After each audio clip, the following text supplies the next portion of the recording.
In this video, I am going to provide you with an example or a few methods you can use to roof this section of a house with composition shingles. And since this is a video that was requested by a couple of viewers who I believe didn't state what type of roofing, I'm going to go with the composition shingles. So let's go ahead and get started. Here we have the gap required so that we can slide our roofing shingles underneath the fascia and this rafter here, because we are going to need to remove this section of the roof sheathing. And I say that I have seen people install the roofing underneath here without this section available, and that can be done a variety of different ways also. So in this one here, we are going to remove this piece of roof sheathing so that we can fasten everything securely, starting with our roof edge metal. If you are going to use roof edge metal or drip edge metal, whatever you call it in your area. And then we will install our 1x4, and you can do this a variety of different ways. We are going to notch the 1x4 around the metal so that the metal can go underneath it. And then we are going to install our L metal.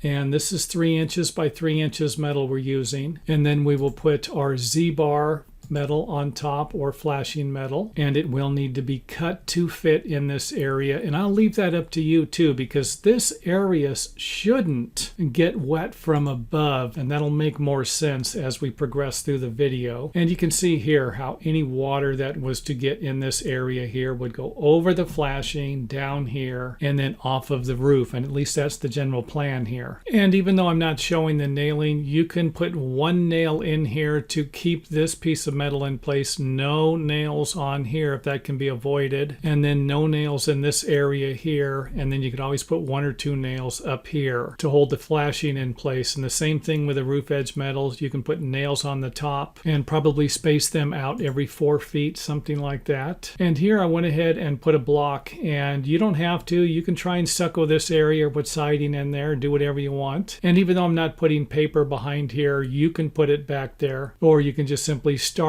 over here, have your paper come up here where you can access this area a little easier. And I would make sure that you paint the bottom of the sheathing or whatever you're using along with this piece and the roof rafters. Paint anything you're going to have a difficult time accessing after you put the roof sheathing back down and fasten it securely to the building. Next up, let's go ahead and put our roofing paper on, and the roofing paper will go over the metal. And most manufacturer's installation instructions require the paper to be firmly secured, but don't over staple or nail any of it. Just use enough fasteners to keep it in place, because the roof shingles are going to hold all of this stuff together, or I should say the nails from the roof shingles. So let's go ahead and zoom in on the area underneath. And you can always cut this metal a different way to cover this up. However, I won't be going over that in the video. Feel free to leave a comment if you want me to make another video on that. And I probably will anyway eventually make a few different videos about installing sheet metal and how you can cut it to make it look a little nicer. Next up, let's go ahead and install our starter course of shingles, and this is usually comes in a roll, or you can cut the shingles to fit. And I like to have about a 1/2 inch overhang here, but anything more than that could actually be a problem, and that of course will depend upon the type of shingle that you're going to be using. And I would recommend reading the manufacturer's installation instructions for the starter course along with the roof shingles. And you can see the next step here will be to install a couple of roof shingles, and again per manufacturer's installation instructions. And you can see here where the front edge of this shingle is lining up with our starter strip. And after those have been fastened, you can install the next row of shingles. And again, hopefully you left enough space underneath the fascia board in the roof rafter so that you can slide these big babies in there. And you can see here where we have staggered the shingles so that where they join up against each other, you have, according to the manufacturer's installation instructions, the proper distance, or anything above the minimum distance. So for example, if the manufacturer suggests 5.5 inches, you can go 6 inches. You can go larger than 5.5 inches. You just shouldn't have this gap any smaller than that.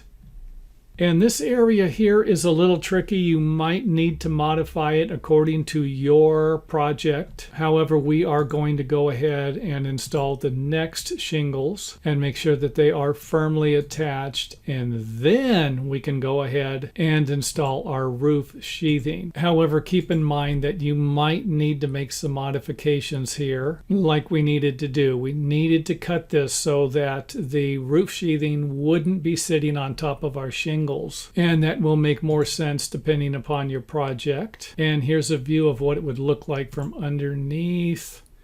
And after we have this section done, we can go ahead and start on the next section, installing our edge metal. And I will leave it up to you on how precise of a joint you want to create there. And then you can install your roofing paper. And this would simply be a piece of roofing paper that would roll out and then come up into this area. So this is not two separate pieces. This is one piece of paper, and you're simply going to roll it up to the other slope. And then of course you can install the next piece of paper over that. And you can see here where once we create a waterproof, or should I say water resistant area here by lapping these roofing papers, we should end up with something that is going to allow the water from this area to drain away onto our shingles and then down off of the house. And this is usually the problem most people have. They can't visualize how this whole thing comes together. And hopefully by now you understand what's going on. And if needed, you could always reposition the paper. You can see here where we raised it up, and we have this paper here sitting on top of this shingle. And this is actually a method I like to do. However, you could always have it go underneath the shingle and then sit on top of the piece of building paper or roofing paper below it. And another thing you could do would be to install this piece of roofing paper first,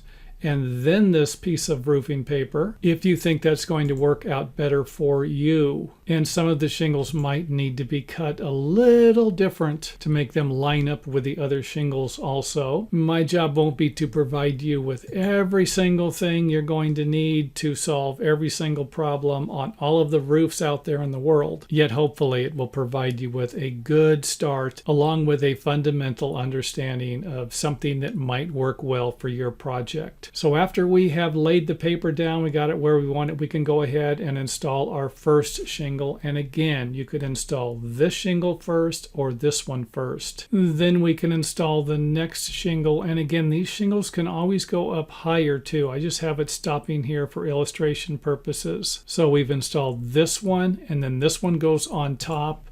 Then this one will go on top of that one, and then this one will go on top of that one, and you will work your way up the valley as long as the installation instructions I provided in this video will work with your product manufacturer's installation instructions. Next up on the list, I need to point out that you might have a problem with the overhang dimensions creating a problem for your shingles, and that's exactly what's happening here. If you notice, we're off just a little bit here. For example, I drew these in with a 6-inch exposure, so we have 6 inches from here to here, 6 inches from here to here, and we have about 5 inches from here to here. And even though I'm not going to go into all the details on that in this particular video, I do want you to be aware of it. So this could create problems for the roofing up here. And again, I'd be glad to make another video on that in the future. And as always, this brings us to the end of the video. I will try to make another video for this section of the roof here, and I will put a link to it either here at the end of the video or in the video description or video description comment area.